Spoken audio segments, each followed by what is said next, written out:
everyone, this is Jane here, just coming on to show you what I've been working on. I've been working on making some papers to use as signature papers probably for my upcoming steampunk journal.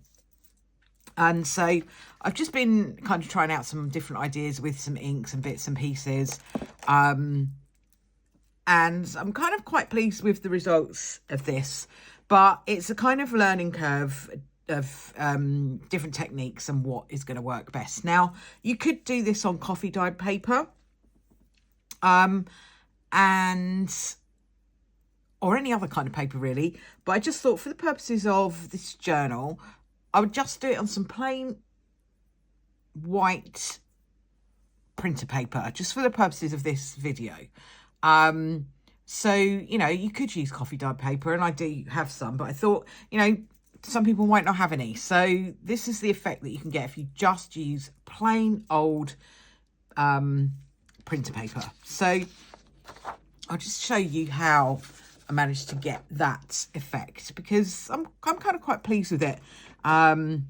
So the first thing I did was, and I appreciate not everybody has all these different inks, so you could, as I say, coffee dye your page.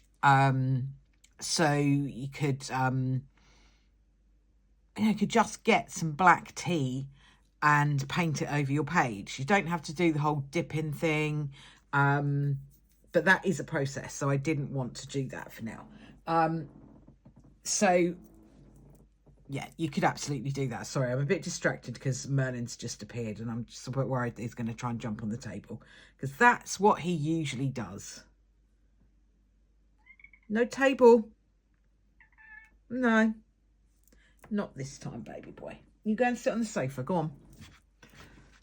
So anyway, what I did to start to age this paper. Now you could use, if you don't have inks, you could use any old makeup that you've got. So if you've got like an old grey or kind of beigey coloured what's it called? Eyeshadow. You could definitely use that.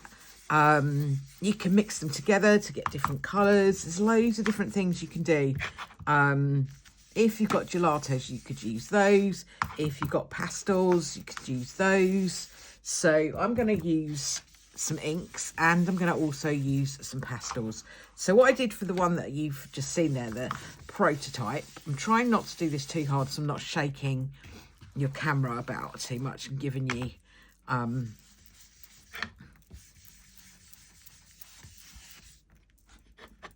seasickness.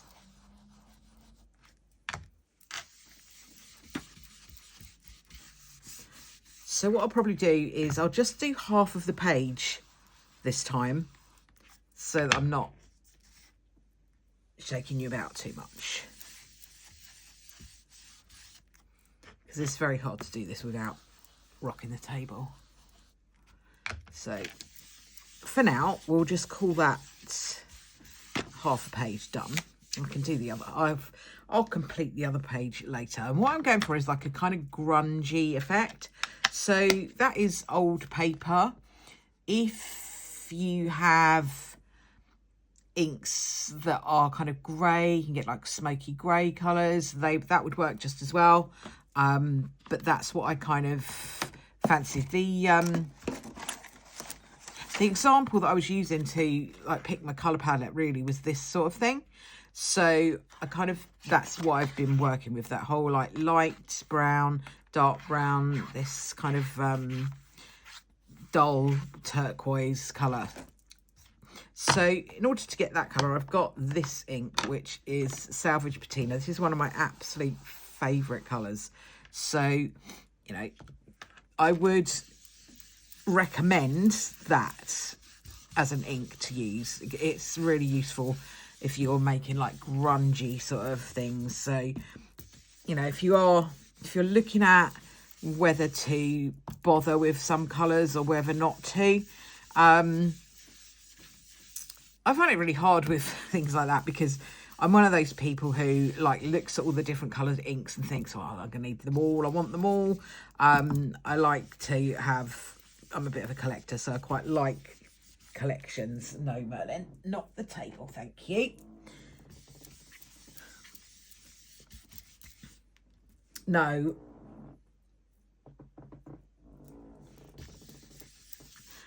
So that's the salvaged patina on there.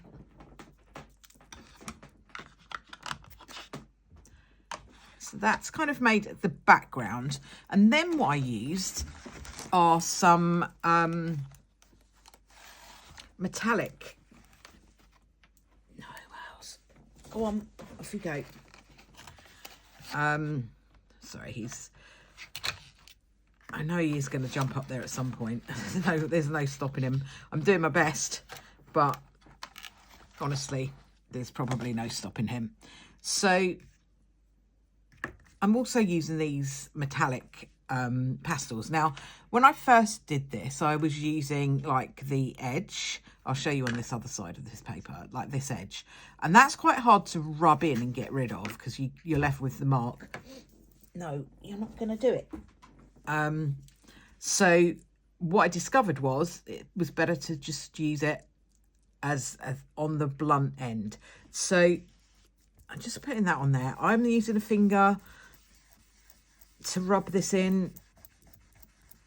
You do have to go quite hard. I'm not doing it too hard because I'm shaking you about and I'm really trying hard not to.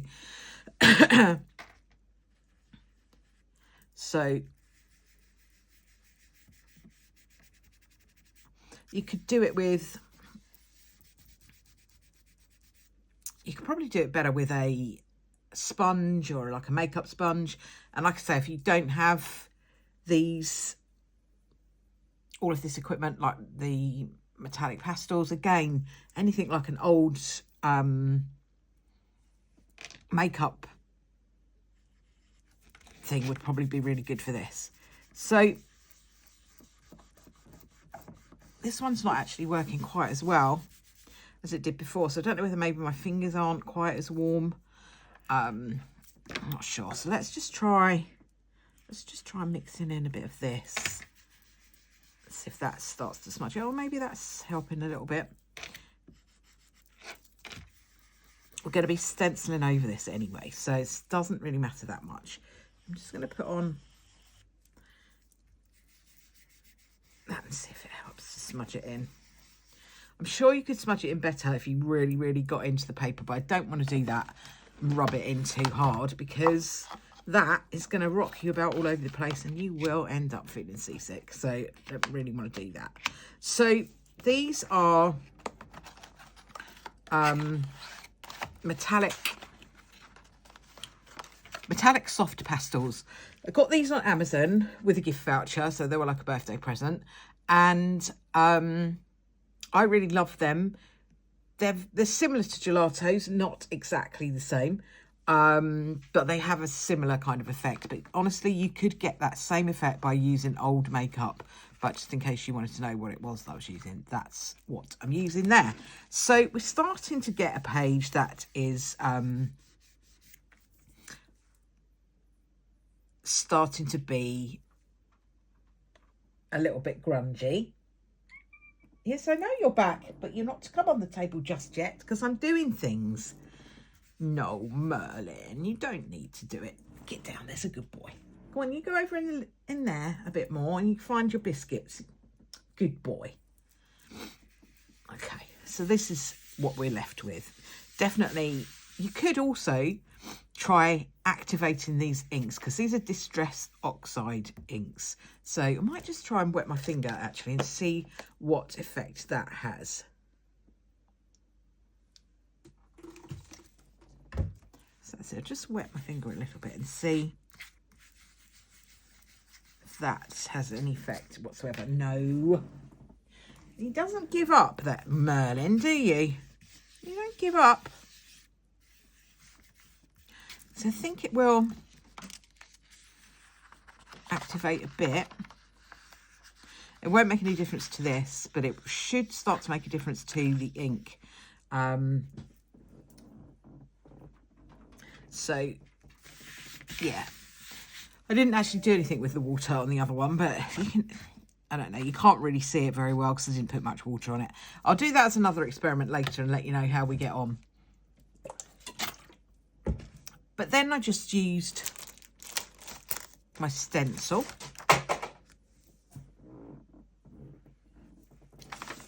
This is my cog stencil. And for this, I just used this really nice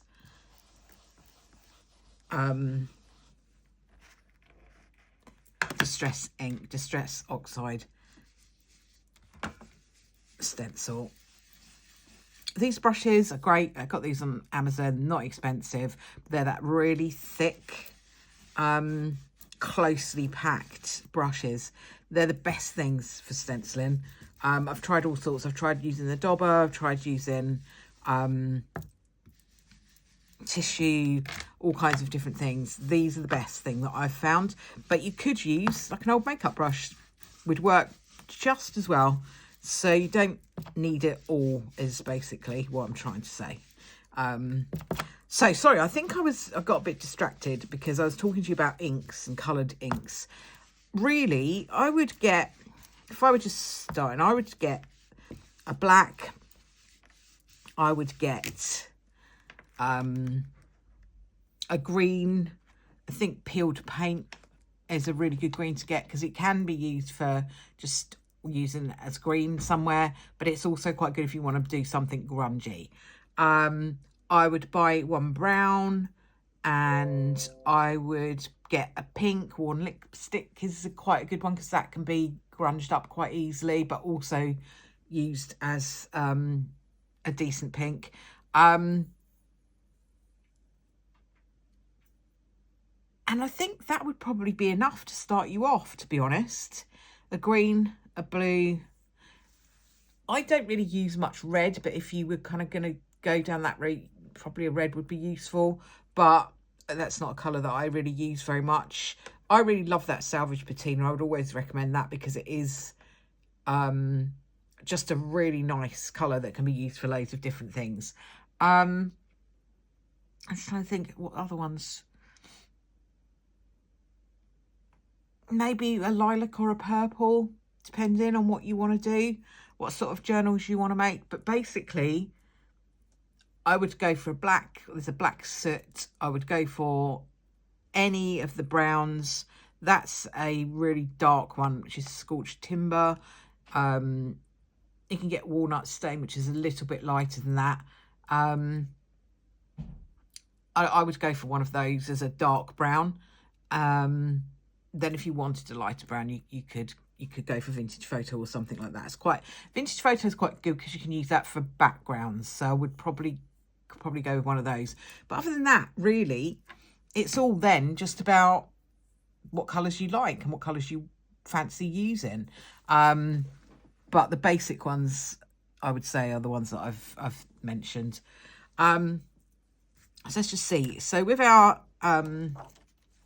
stencil done, so you start to get quite a nice effect. And even though you've got these kind of ones that are a little bit darker, it doesn't really matter that much, because if you're just going to use these as a background, then I wouldn't worry too much about it. What I would do probably is, if I was really going to use them as signature pages so that you could write on them, I would go all over the page with this light colour or tea stain or coffee stain paper, and then keep the browns and the darker salvage patina colours so that they're round the edge, so you're not asking people to write over them. Although you could write over these colours, you know, they're not so bad that you can't write over them, so dark that you can't write over them.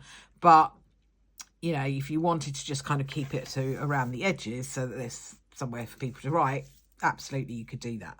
So that's the end of my little video for today about making these papers, grunging up some papers ready for my steampunk journal. I'll be back again soon to do a little bit more. That's Merlin knocking everything over now because I'm not taking notice of him. So I'll leave that there for now. Thank you very much for watching. Just so you know, these are the inks that I used, and these are the pastels that I used. None of them are obligatory. Old makeup, tea stain, coffee stain would work just as well. So thank you very much for watching. Please give the video a like and a subscribe if you can. That would be really appreciated, and I will speak to you all again soon. Thanks very much for watching. Bye for now.